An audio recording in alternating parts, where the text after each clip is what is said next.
A very good afternoon and many thanks for staying with us right here on NTV Uganda. My name is Romy Bisiku and I'm here with a very pertinent conversation, and that is the International Day of the African Child. It has been celebrated since June 16th in 1991 when it was first initiated by the Organization of African Unity. It was in remembrance of the 10,000 young black men who were shot dead in 1976 in Soweto, South Africa, as they protested the inhumane education system that segregated young children based on their color. So many of these young children wanted to be taught in their own language, but guess what? They met their death during the long run. So what kind of progress has been made since 1991 when we initiated the International Day of the African Child? What are the challenges that have made it hard to realize to ensure the full realization of children's rights right here within Africa? To expand more on this conversation, I have Diana Tibesigwa. She's an advocate and influencing specialist at Plan International. She's not alone. We also have a girls' rights advocate, and that's none other than Stacia Nampija. She will be acquainting us with some of the challenges young girls have been grappling with during this COVID-19 pandemic and even before the onset of the pandemic. What were those challenges and how best can we come up with solutions? Diana and Nampija, many thanks for joining me right here on NTV Uganda. Thank you. All right, Diana, let's kick off with what kind of work you are doing at Plan International. Acquaint the viewers with what kind of work you're doing at Plan International, and also what does this day mean to you, the International Day of the African Child? Thank you so much. Good afternoon, viewers. My name is Diana Tibesigwa, and I work with Plan International as the advocacy and influencing specialist. Plan International is an international organization focusing on the rights of children and also focusing on the equality of girls. And on the globe, we operate in about 75 countries, including Uganda, and we pride ourselves in advocacy around policy change that is helping us to advance the rights of children, especially the girl child. As Plan International, of course, being that we are advocating for the rights of children, we have programmed our work and clustered it into programs that contribute to improving the rights of children, including health, education, child protection, economic empowerment, which improves the livelihood of the young people, but also families where these children belong. So the Day of the African Child presents an opportunity to Plan International to, first of all, account for what it has done in contribution of upholding the rights of children, because we are partners to government, which government is responsible for holding up and implementation of the charter, the African Charter for the Welfare and the Rights of Children. So being that we are partners to government, we also accountable to make sure that we provide what we have done in terms of improving the rights of children. So, you people, I don't know, I am tense. Just continue. Go ahead, continue. Okay. Continue. The rights. Okay. The rights of children. So. This gives us an opportunity as an organization also to amplify the voices of girls and other children, because this is the day when we think they can speak out and voice out their issues using different platforms like this one. And my guest in here, you'll see some of the issues that she is sharing with us. So through our programs as an organization, of course, under education, because we talk about advancing issues of children's rights. If you look at the charter and how we are assessing ourselves as a country, we are looking at issues of education, we are looking at issues of health, we are looking at issues of policies that promote the rights of children. And our programming is well aligned to the government strategy. So when we talk about education as Plan International, our work has been geared towards ensuring that we do enrollment, support enrollment of these children, including the girls themselves, into school, and make sure they are retained in school until completion. A number of activities have been done, and we do these activities in partnership with with government. And when we go onto the side of health also, we do health programming, starting from zero years until when this child is an adult. So we care about the nutrition of this child when they are still young. Actually, when they are still in the mother's womb. So programming around maternal, newborn, child health is our work as an organization, where we promote community health and also adolescent sexual reproductive health, so that we support them through since childhood until when they grow into adulthood. And when we go into the section of child protection, we work with government and other partners to make sure that we strengthen the systems of child protection right from the grassroots up to the national level. And when it comes to economic empowerment, you see, as we focus on children, those children who drop out of school, so we have programming that also facilitates them to provide them the skills, you know, so that they can be economic resilient, to be able to afford some basic things for themselves. But also we have a component of water and sanitation and hygiene, which also facilitates community-led initiatives in terms of providing provision of water within communities, but also has a component of menstrual hygiene management, which the girls also benefit from that. So this day, as we try to promote the work that we do, does not mean that the challenges of children have actually ended. There are still, we still have challenges that affect children, and they have persisted. And for us as an organization, we stand out to support the girl child, because evidence has it that they have turned out to be affected the more compared to the boy child. Indeed, they've been affected the most down at TALKSHOW. According to the literature I was reading and the literature we've managed to get as NMG, if you look at the numbers, 77% of our young girls, 77.7% are being abused by their school teachers. They are suffering sexual violence, and 46% are suffering bullying at the hands of their fellow students in that regard. We also do know that 4 in 5 are being forced to undergo corporal punishments as a form of instilling discipline or attaining higher grades. And we all do know that this does not work that way. So if you look at aspiration number 7 of Agenda 2040, which was pushed in 2016, you'd realize that this country is regressing when it comes to protecting the girl child from sexual violence and so forth. Yeah, and I want to share with you that the figures around child abuse towards the girl child are alarming. Besides that, in 2018, the Ministry of Gender released a report on violence against children, and the statistics around the girl were not doing well. For example, 14.7% of the girl child compared to 2% of the boys. They're neither in school, no. Yeah, so either they're now married somewhere, but they're not contributing to the economic development of the country, neither are they in the system, you know, to grow them up so that they contribute to the development of this country. And then we have 35% of these girls. 35% of them have been sexually harassed during their childhood, compared to 17% of these boys. In the recent police crime report, the 2020 report that was released, we have seen over 1,516 children being raped, and those are girls. And the previous report in 2019, we have 1,023 children who were raped.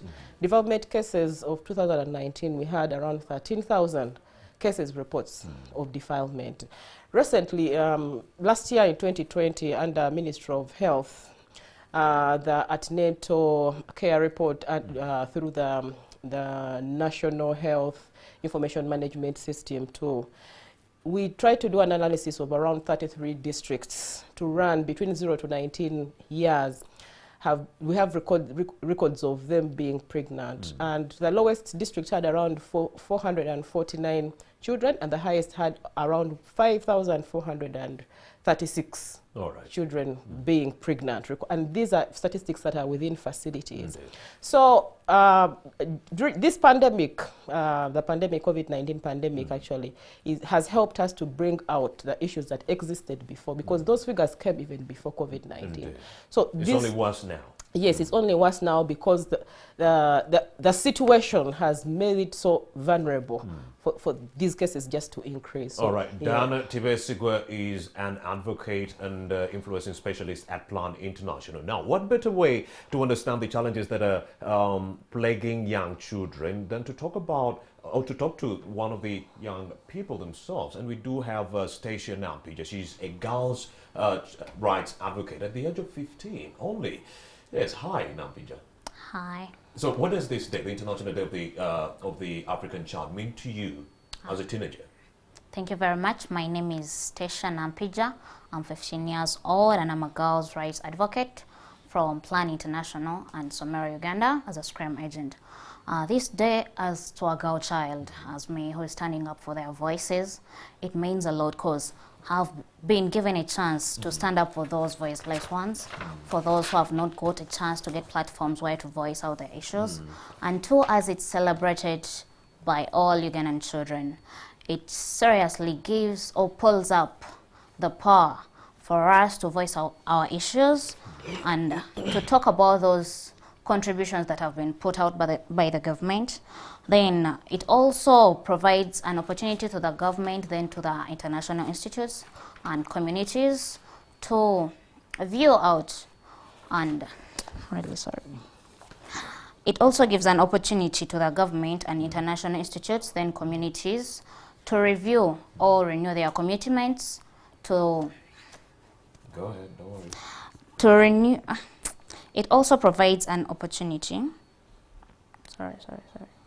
It also provides an opportunity to the government, then to the international institutes and to the communities to renew their commitments by improving on the light of the magnitude, especially to the vulnerable children, by designing or by putting up laws that favor girl children, like in communities, at least some laws that are put in communities at times a bit step down to the girls' rights.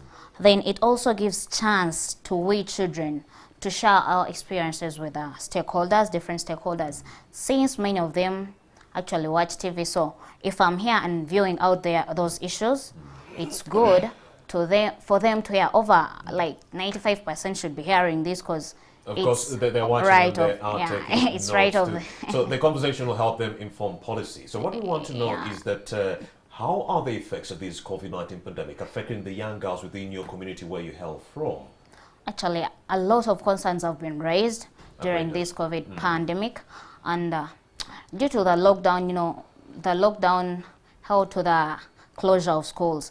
And all of us know that schools is the best place for a girl child. So when these schools were closed, it's like the world of a girl child was shattered. So girls staying at home, it really affected us in many ways. There is the education way. So many girls don't have support to go back to schools. Actually, even the post-COVID of 2020, many didn't go back to school because of the low earning of the parents. Then many had got pregnant due to idleness of home. Though e-learning I appreciate the government introduced e-learning, but e-learning did not favor those girls in slum areas. So they had to buy smartphones, and buying smartphones, yet at home there is not even money to buy sauce or posho. It was hard. And in another way, that many girls were forced to get married since parents were earning low and others didn't have work to do. So the dowry that was given in by the man to take the girl child was used as the money to satisfy the basic needs at home. And many girl children have been harassed, many have been participating in child labor. And if the government does not take action to this, indeed we are looking forward to the years back in Karamoja whereby the children were more interested in guns and living all about education. So if the government does not take action, it's also going to happen in the central region whereby children are going to abandon education and they're only going to focus about getting money because they're participating in child labor and think that the money they're getting is enough for them. So ideally, now, PJ, what are your fears moving forward? Oh, my fears of moving forward are that due to this COVID, many fears are happening to we girl children especially, My first fear is that I'm indeed fearing about the default of the academic default. Many children, you know, when you're at home at times, you don't get that support to revise books. So you're dormant at home doing nothing. So when you go back at school, so you're academically defaulting because I've not been revising books. Then my next fear is about we are going to lose friends. You know, you always have many friends at school, and it's like when many of them, when many of them are out of school, so you're like, oh, my friends are now there. Many of us are going to lose relatives because of this COVID. Many of them are going to die. Many of them are going to get sick.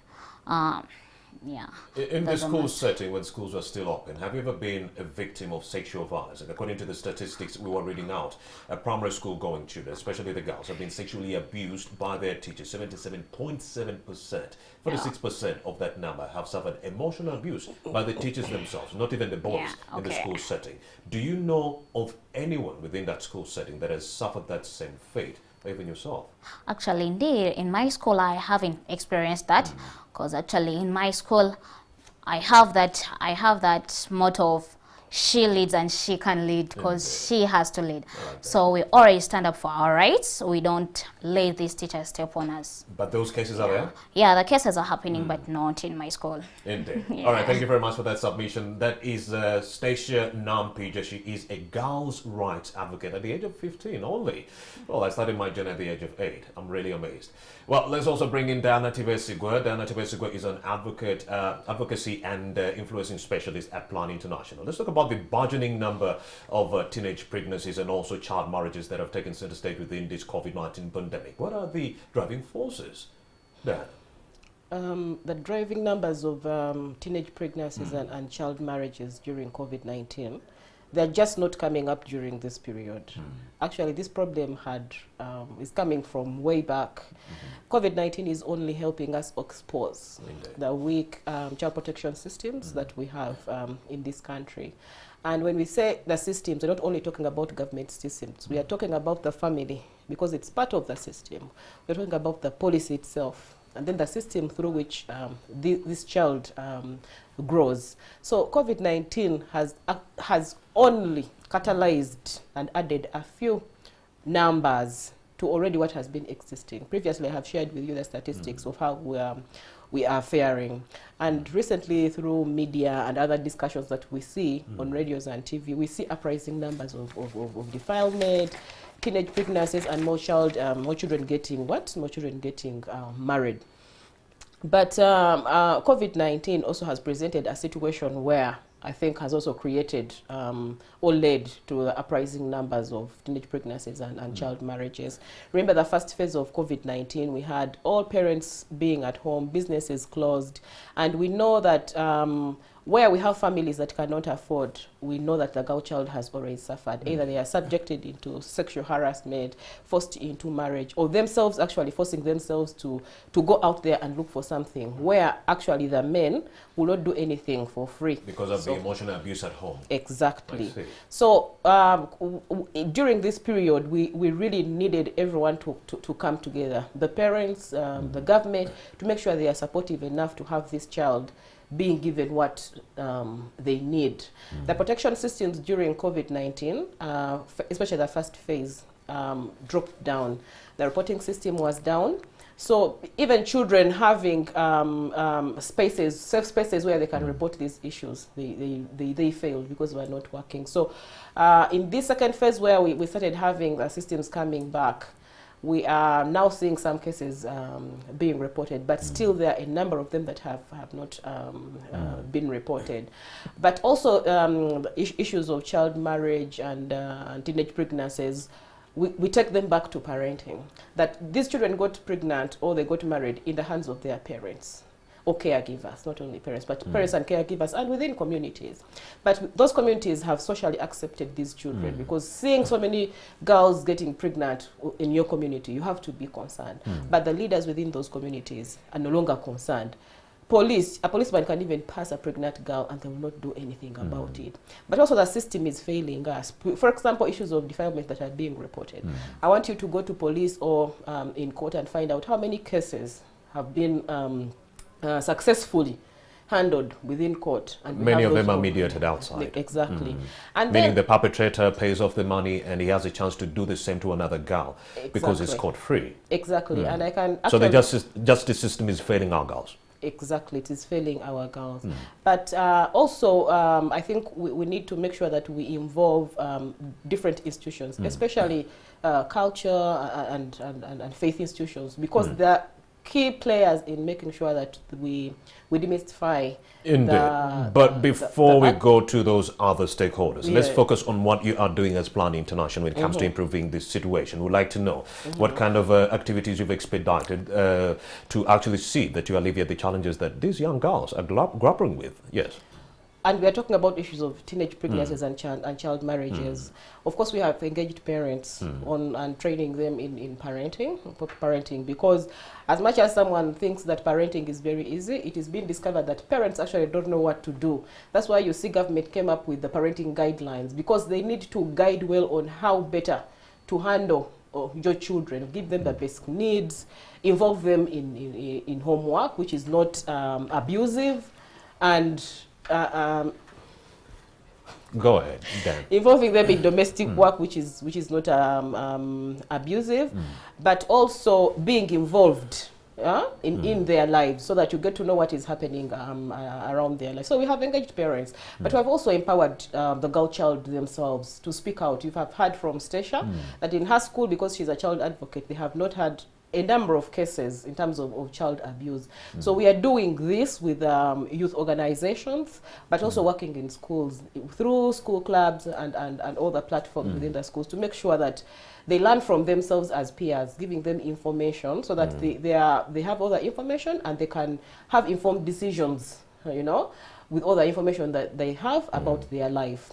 And then about the sexual reproductive health information, because these children grow into adulthood and they need this information. So we have had a number of trainings still through girl-led initiatives within communities, and we have trained them and given them information about sexual reproductive health, because it is important. Right now, girls don't have information about menstrual hygiene. Most of them are home. Previously, we have been expecting schools to share this information with our children, and parents, we have stepped back and left all the responsibility to the schools. But right now, parents are even short of what to tell their parents. So we have stepped in to provide information to those children. And because of this pandemic, we have even devised means now in terms of engaging community peers to make sure that they sensitize homes and families about adolescent health and sexual reproductive health, you know. So, oh my God. Go ahead, Dana. Go ahead. Don't worry. They'll cut. Oh God. Start from so. Okay. So, and that is the bit now of health. And on the side of education, we know that all schools, children at some point were at home, and now they are at home. And previously, we have been working with the Ministry of Education to make sure that we have these reading materials availed to these children and supported by their caregivers at home to make sure that they can learn, continue learning, you know, through home-based learning and care. And this is going to continue because now they are at home. As much as it may not now be a priority in this 1 month that the President gave us, but we were already in discussions with the National Curriculum Development Center to make sure that we again have these materials availed to these children. But also we have campaigns. For example, if you look at our logo, it has the Girls Get Equal campaign. We use these campaigns to amplify the voices of these girls to come out and speak out. Like she said, she leads. So we want these girls to be the change agents, to get into the spaces and advocate for the issues that are affecting them. And the other bit is that we also work with partners. We don't work as Plan, like independently. We work with partners, and government is one of them. Indeed. And the religious leaders that I also explained are one of them. The cultural leaders are also part of the partners that we work with. But you would agree that at some point government is not doing the work that they are supposed to be doing, because if you look at the numbers, 77.7% of our girls are being sexually abused. It means someone in the gender ministry is not doing their work. Well, we need to define roles on who is supposed to do what, because government is expected to establish and put policies in place that uphold the rights of children. Here's one policy that is working, Diana Tibesegwa. We introduced UPE 1997, yeah, and it worked very well. We also introduced USE, Universal Secondary Education, in 2007. It worked so well. But here are the numbers. We do know that 30% of the young learners who enroll for primary education drop out before completing primary 7. Yes. What do you think is the problem here, and what can we do to ensure retention of the learners in the school system? Well, dropout of children out of schools can be attributed to both government and the parents themselves. I hear you. Because cases of dropout still will be tagged to teenage pregnancies, child marriage. And if you dig so deep, you find that these children are either coming from poor families that cannot afford. So parents at home are forced to pull them out to go and get married so that they bring in an income through dowry, yeah, to make sure that the family is provided for, you know, with somebody that is going to take care of these children. So government itself has a role to play in the implementation of these policies, but I want to take it back to ourselves as parents who own these children, that we need to adopt you know, a positive attitude towards the girl child. Indeed. To support them through finish school, because as a parent I shouldn't think about a child getting married before completion of what? Indeed. Of school. And then the best news is that we do have a child within our midst, and that is none other than Nampi Justacia. She could acquaint us with some of these issues. Now, Nampi, what makes you happy or unhappy regarding access to quality education here in Uganda? Yeah, thankful to the government that it introduced UPE schools and UCE schools, but at times there are children that can't afford even that fee that is put there in UPE schools, and yeah, at least the government should help, because at times these girls are missing school, the UPE schools, because these girls are having their poor management of their menstrual hygiene. So I think the government should help in providing fair price to girls. Yeah. So when your peers talk to you about dropping out of school, what are some of the reasons they mention besides being unable to handle their menstrual periods? They always talk about their parents having no money to cater for the basic needs like buying books, buying pens, you know. Then another point they always talk about is about the how should I call it, like to approach the teachers when they don't understand something, then approachment of the teachers. Some teachers are very rude, because at times maybe payment it's brought to them late. Yeah. Now, here's a very pertinent question. Yeah. Now, PJ, what children laws are you aware of right now? Are you Children aware laws. of any law relating to children? Actually, is it the Agenda 2040 or 2060, whereby children are allowed to report to report violence of any kind? So it means, Diana, we need to do more to acquaint these young people with the laws and policies that go a long way in protecting them. If they do not know the laws that protect them, how they sound the alarm when someone is taking advantage of them. And now, PJ, another question. Do you think the laws in Uganda here geared towards protecting young children are sufficient enough?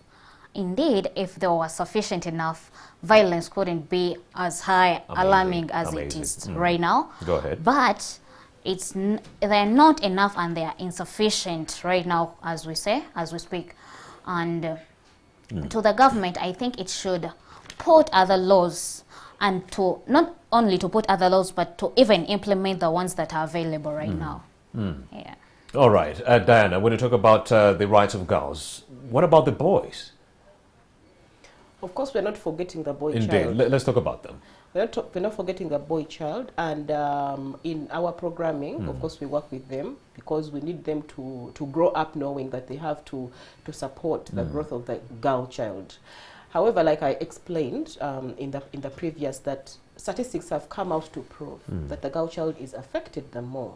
So as much as we design programs where we integrate boy programming, we focus more on the girl child, and our interventions are actually more on supporting and upholding the rights of the girl child, though within which a boy child is involved through implementation. Yeah. Indeed. Diana Tibesegwa, what kind of message would you like to pass on to members of the public in commemoration of the International Day of the African Child?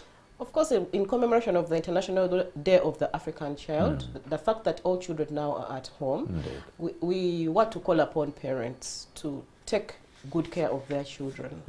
Provide for them the basic needs, give them the right information that they need, because we have girls who have grown up, you know, like they have explained, some of them have already started their menstrual cycles. So we need also to make sure that we as parents, which we speak to our children and give them the right information and provide basic needs. And then we need also government around this time to strengthen protection of children, and then the systems. Because in the past phase, we learned, you know, or what happened. We have cases of child labor, children were loitering around town. So this time around, we want to see children being kept at home. Do you think this lockdown has exacerbated the problem of child labor? No, I think that children, the issue of child labor has actually been around. Only worse during the pandemic. Exactly. Parents going to the farm with their children and so forth. No, going to the farm with a child is actually not a bad thing. Actually, they are saying there's too much child labor in agriculture. It is part of what children are supposed to be involved in, but we're talking about work which abuses children, you know, on the streets. Forgetting that, for example, during this pandemic, we had girls who have been reporting being overworked because they are girls. You get it. You as a girl child, you're expected to do a lot of domestic work. So it is upon us to weigh, you know, the amount of work that these children need to do. Indeed. And not like surpassing to let it turn out to be violence. Diana Tibesigwa is an advocacy and influencing specialist at Plan International Uganda. We also do have Nampija Stacia. Your last parting shots to the viewers who are watching. Your final message to the viewer and the government. My final message to the viewers is actually going to forward to the children, to the girls and boys, and to the parents. Please, girl children, I'm just begging of you, don't let your rights be stepped down to mud. If you accept anyone to violate your rights, it's going to be harmful to you. Report any violence case. Then to the boy child, support these girls. Don't just put them off the track. Help them go to the track. And please, parents, if we are reporting these violence cases, don't default them. Don't be perpetrators of them. Just let the cases be handled by the courts. Thank you very much. All right, thank you very much, Dana Tibesigwa, the advocacy and influencing specialist at Plan International Uganda, and also Nampija Stacia. Thank you for having made the time to speak to us at NTV Uganda. What better way to understand the challenges affecting young people than to speak to one who actually fronts those issues better. Thank you very much. You're welcome. And indeed, it is International Day of the African Child. The full realization of their rights can only be achieved if all stakeholders do their part. My name is Rami Busiku. Have yourselves a blessed day.